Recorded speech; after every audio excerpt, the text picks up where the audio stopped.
Before I came to Mohe, the only thing that I knew about this place was that it was the most northern town in all of China bordering Russia. And they say that I might be able to see the northern lights from here, so I'm hoping that I will see them. But in the meantime, I'm just looking forward to spending some time in a place that only gets a couple of hours of nighttime over the summer months. Welcome to Travelogue. I'm Michelle Lin.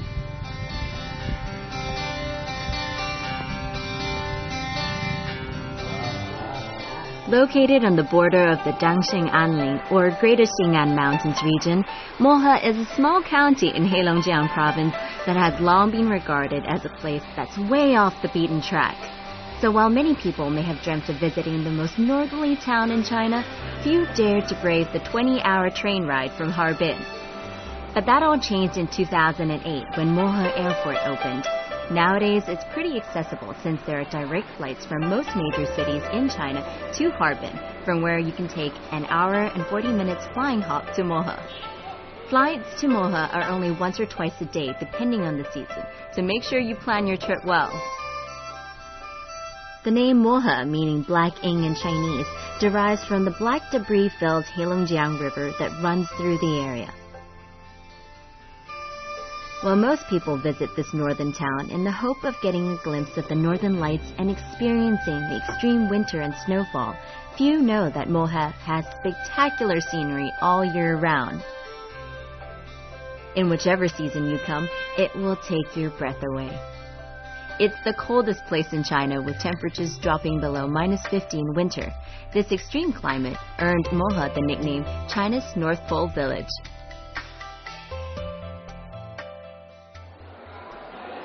I didn't expect a place dubbed North Pole Village to have many hotels, let alone 4-star establishments.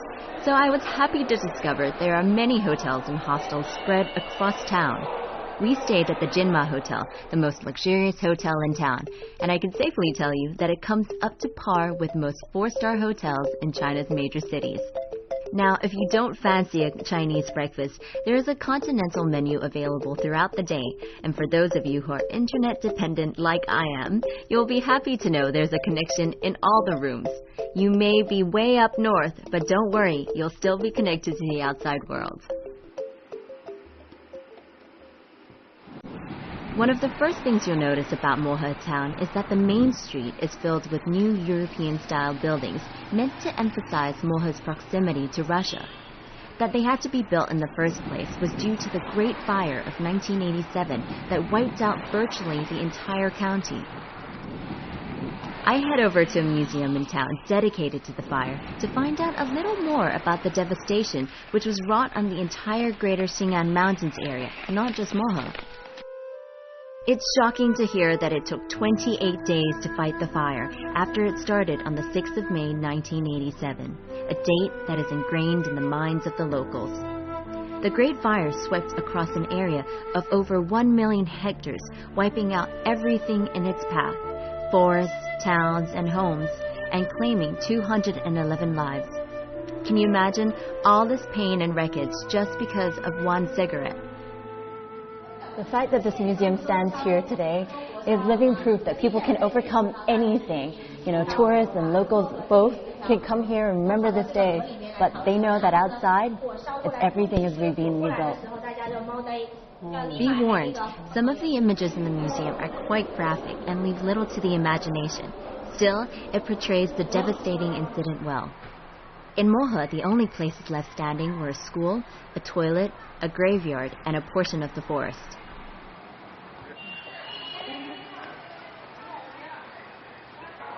This area here in the middle of town is full of pine trees, and strangely enough, it's one of the 4 places that didn't burn down during the Great Fire. If you go around, most of these trees are pretty much older than I am. This is one of the only one that I've found that's around my age. It's not by accident that a grove of pine trees lies in the heart of town. After the fire, the town was rebuilt around this surviving patch of green as a reminder of Mohe's past.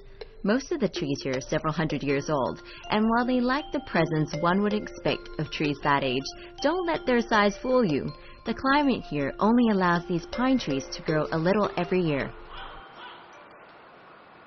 那不是贵人来，那我从小就知道有漠河，有北极点，还有北极光。我们生长从小就是在南方，就想来感受一下我们国家最北的这个生活。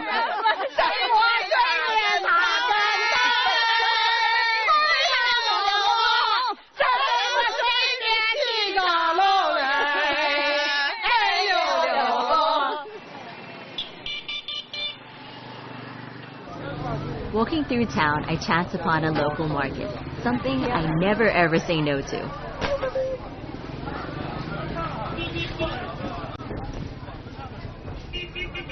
Oh, this is what it's all about. Local markets are so great. Wherever you go, you need to go to a local market. It's where you can find things that, you know, are special to the area. For example, let me see, where are they? I just saw it just now. Oh, pine nuts. You can get a lot of them here. Ooh.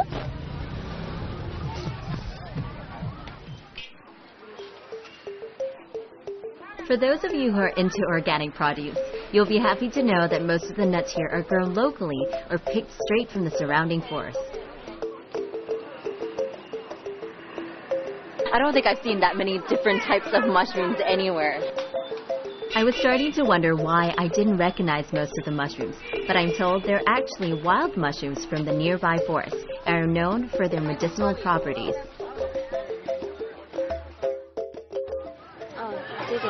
这个最好的还是这个最好的？这个最好的。She says these are way better than these. So these are like the best mushrooms anywhere.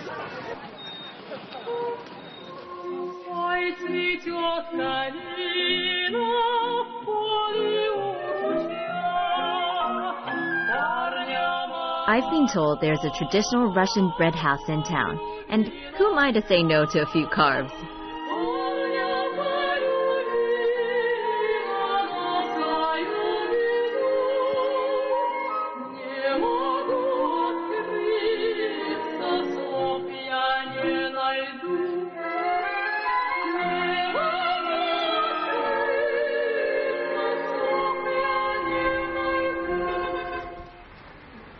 Hello.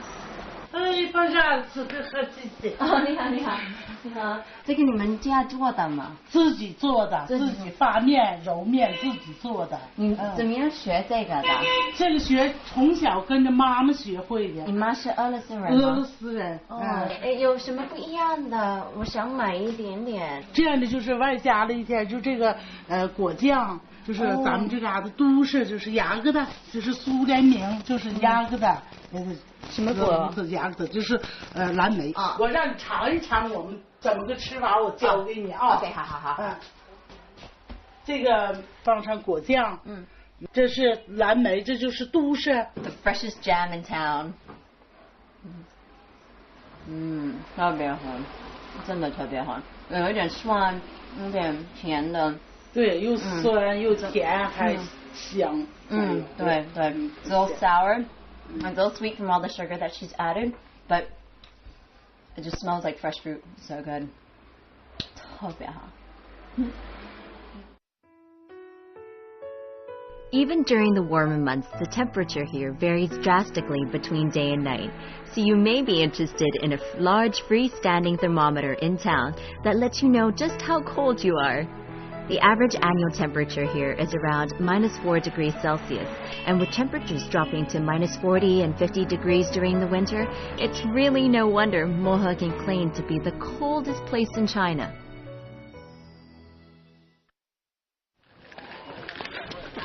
I may have missed out on the 20-hour train ride from Harbin to Mohe, but I certainly wasn't going to pass on a short train ride within Mohe County. I arrive at the station just on time and board the train with some of the locals. I won't tell you my exact destination just yet, but I'm here more for the experience of riding on the tracks of the most northerly town in China. The railway system plays a key role in these less accessible northern regions. It transports the coal and wood from the towns up north down to the central regions of China. In Heilongjiang province, there are 60 railway lines, including a section of the Eurasian Land Bridge, which is a railway connecting China and eastern Russia with seaports in Western Europe.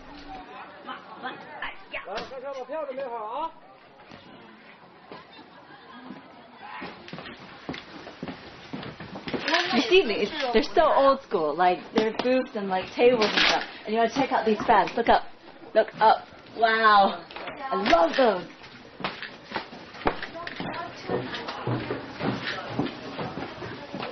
This is really vintage. It's like a vintage train.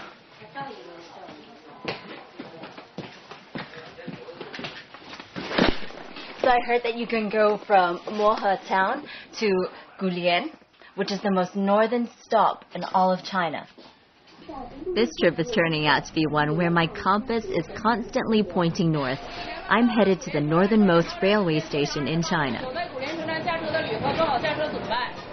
Seeing as the trains aren't particularly packed, I can be a little bit more inquisitive about my fellow passengers. 你好，可以坐下吗？好，谢谢。你去这连干嘛？我去工作。啊。我是巡道员，每天坐这个6425车列车吧，到前方让古联车站下车，完了下车了往家步行回家18公里。He tells me that he walks the route from Gulian to Mohe town, checking the track for problems every day, no matter what the weather's like or how cold it gets.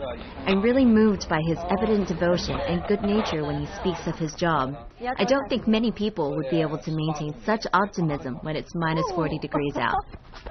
So he just said that it's an 18-kilometer walk back to Mohe, and it'll take about 8 hours. So I'll see you in 8 hours. Turns out, Gulian is a coal mining town, and while it's not much of a tourist destination, I think it's worth the short journey just for the ride to the most northerly railway stop in China.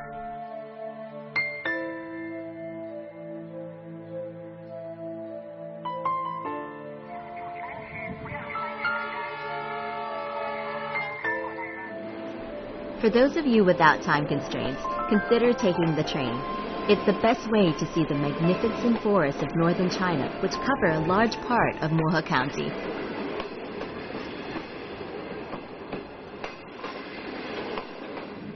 From Gulian, I traveled down to a logging area.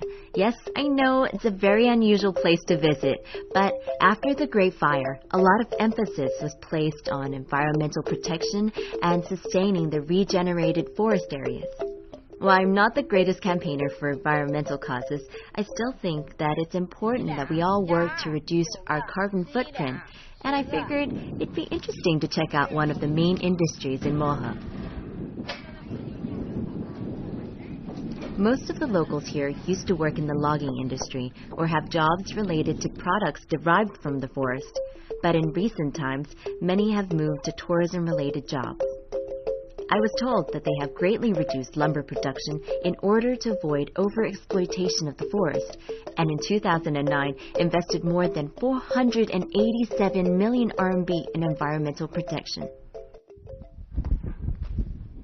This is amazing. Do you see how big these logs are? I can't even imagine how they carry these things down from the mountain. They're just rows and rows and rows of them. It's like huge mountains of logs. If you look closer, you can even see how old these logs are. Hey, look here.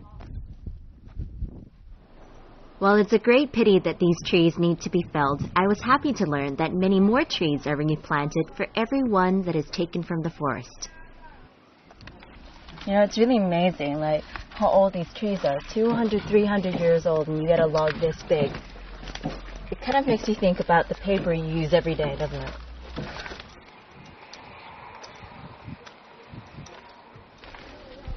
Keep really quiet. Oh, feel it. It's such a surreal feeling just going through this. Right? You're surrounded by giant logs on both sides, and you're walking through this corridor of logs. Just listen to your footsteps. Nice.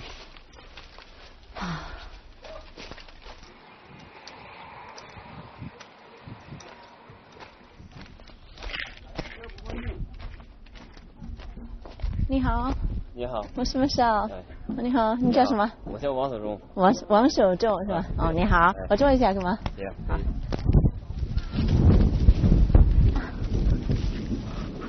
你在这干活几年了？干活得20来年了吧。哇，是每天1年365天吗？不对，都是冬天。冬天11月份到3月份吧，这个季节。这个季节。哎，对。100年多啊？没有100年，这细的也得20-30年了，那粗的都得70-80年，100多年。哦。如果你们锯树怎么样锯树的？一个锯手，一个扛直杆的。然后呢？这锯手这个放树吧，必须往一个方向走。一个方向走是吗？你们有喊的吗？有喊的。听一下。狮山倒了。狮山什么？倒了。狮山倒了，我教你英语的。OK。Timber。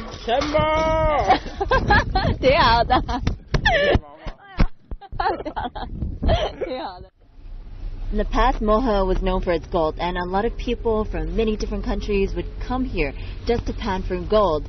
And Mr. Chai here, Chai Shifu, is going to show me how it's done and teach me about its history and, well, everything about gold.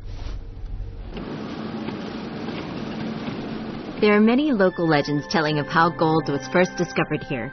The most popular concerns are Russian, who was trying to bury his dead horse. While digging the grave, he discovered gold.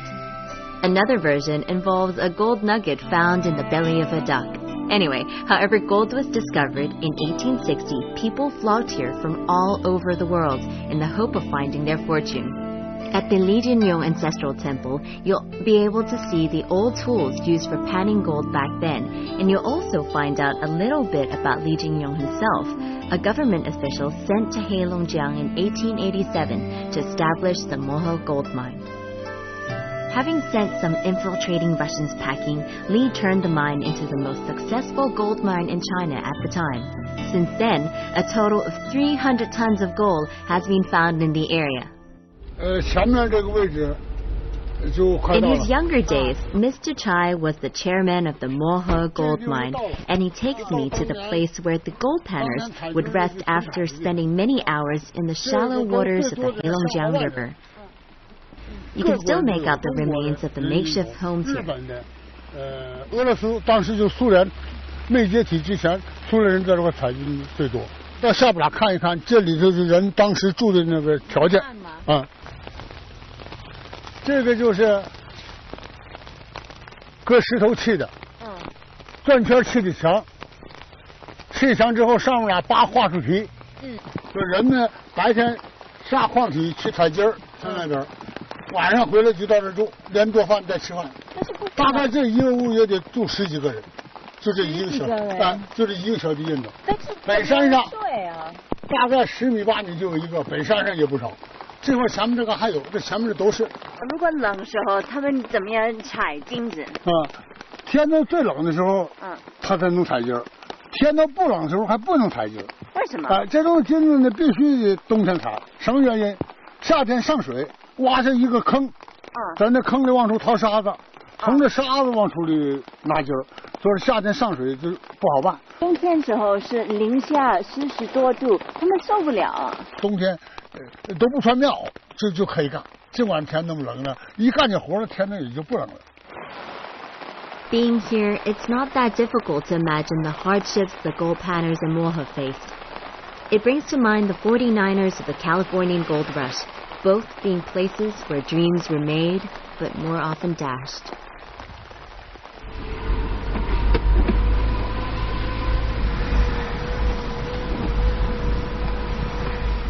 Panning for gold on a cold, rainy, or winter's day probably wasn't the most ideal circumstance the men of the past would have wanted to find themselves in. But knowing that my survival doesn't depend on finding gold, I'm more than happy to brave the weather. In the past, Yanjigo was the gold production base, but nowadays, tourists can come here to experience their own gold rush. And if you have a little patience and ample luck, you might just find your own fortune here.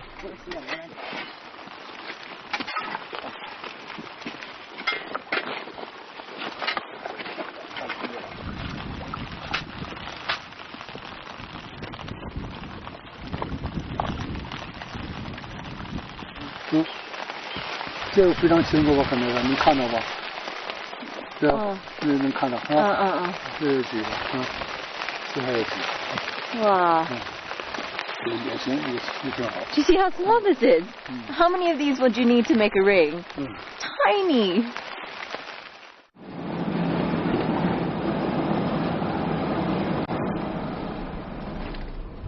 When most people come to Moha, what they want is to go to the northern polar village. It's about a 1.5-hour drive from Moha town, but it's there that you'll be able to see the northern lights. Well, hopefully see the northern lights.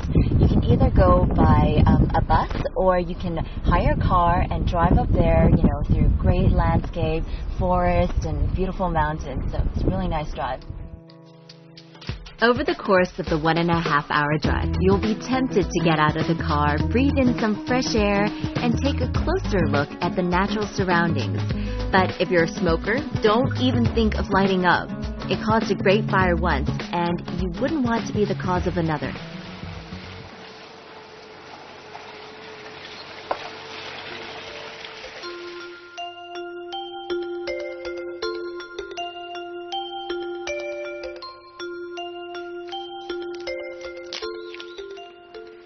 This is so beautiful. Look, it's bark from the white birch tree, and a lot of the locals here use it to make these beautiful pictures.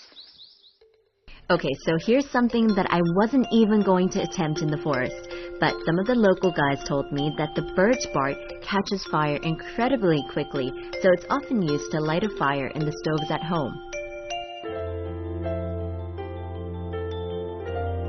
These birch bark pictures are a pretty good souvenir to take home, so it's definitely something worth considering.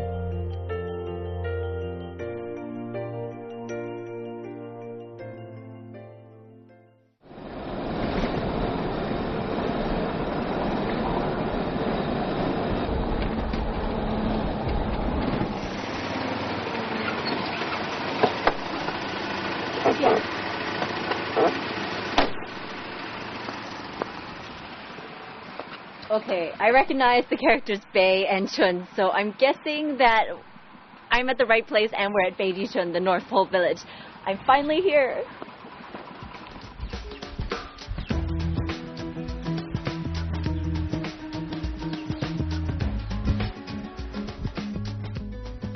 Beiji Chun Ko. Okay, that's good to know that I've arrived at the right place.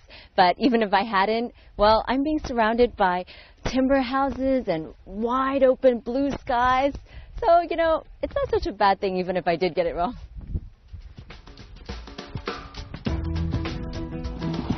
Hi, 能带上我去吗？你坐前面吗？你坐前面吗？好好好。哎，谢谢。This is what you call alternative transport. 那我们是走这边是吗？好，走这边是吗？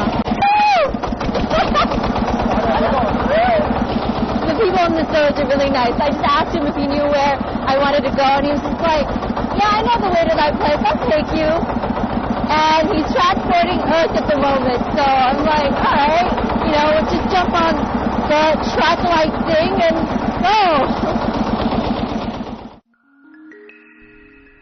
The most important thing to do when you get here is to find the spot that marks the most northerly point in Moha, and therefore in China. You'll be happy to know that from the village, it's an easy walk across the grassland to this point. You can't journey this far and not prove that you've made it, especially if you opted for the 20-hour train journey from Harbin. And you'll even find a map indicating how far Moha is from major cities in China.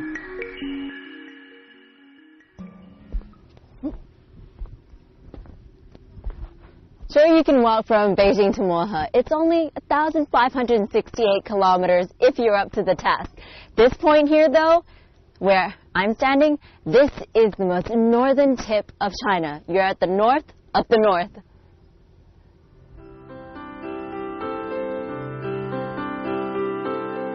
I'd found and stood at the most northerly point in China, but there's no way I'm going to leave without exploring the village. Otherwise, it'd be like going to the North Pole and not taking a look around. Now, I hear that it's a tiny village, but there's no place too big or too small for Travelogue to explore. So join me in the next episode as I continue to journey through Mohe in the hope of seeing the Northern Lights.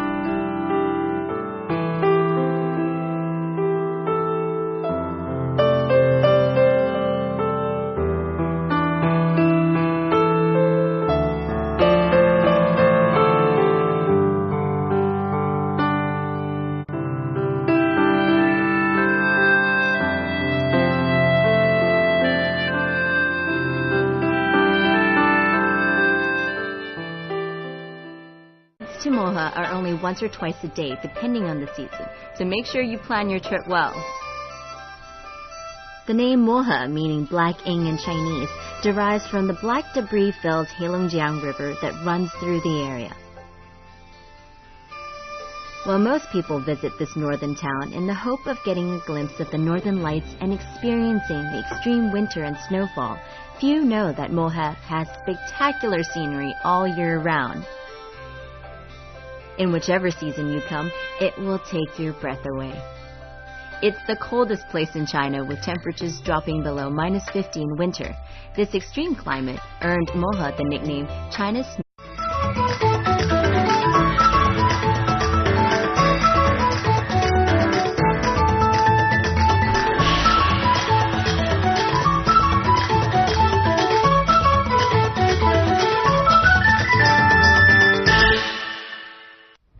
Before I came to Mohe, the only thing that I knew about this place was that it was the most northern town in all of China bordering Russia. And they say that I might be able to see the northern lights from here. So I'm hoping that I will see them. But in the meantime, I'm just looking forward to spending some time in a place that only gets a couple of hours of nighttime over the summer months. Welcome to Travelogue. I'm connected to the outside world. One of the first things you'll notice about Mohe town is that the main street is filled with new European-style buildings meant to emphasize Mohe's proximity to Russia. That they had to be built in the first place was due to the Great Fire of 1987 that wiped out virtually the entire county. I head over to a museum in town dedicated to the fire to find out a little more about the devastation which was wrought on the entire Greater Xing'an Mountains area, not just Mohe. It's shocking to hear that it took 28 days to fight the fire after it started on the 6th of May 1987, North Pole Village.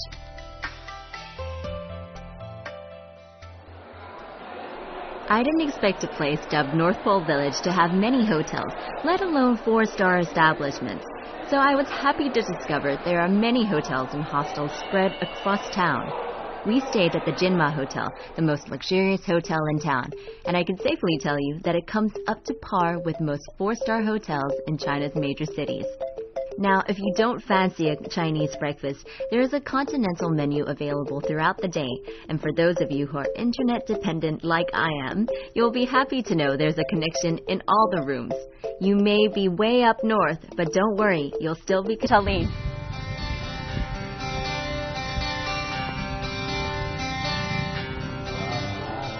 Located on the border of the Dangxing Anling, or Greater Xing'an Mountains region, Mohe is a small county in Heilongjiang province that has long been regarded as a place that's way off the beaten track. So while many people may have dreamt of visiting the most northerly town in China, few dared to brave the 20-hour train ride from Harbin. But that all changed in 2008 when Mohe Airport opened. Nowadays, it's pretty accessible since there are direct flights from most major cities in China to Harbin, from where you can take an hour and 40 minutes flying hop to Mohe. Fly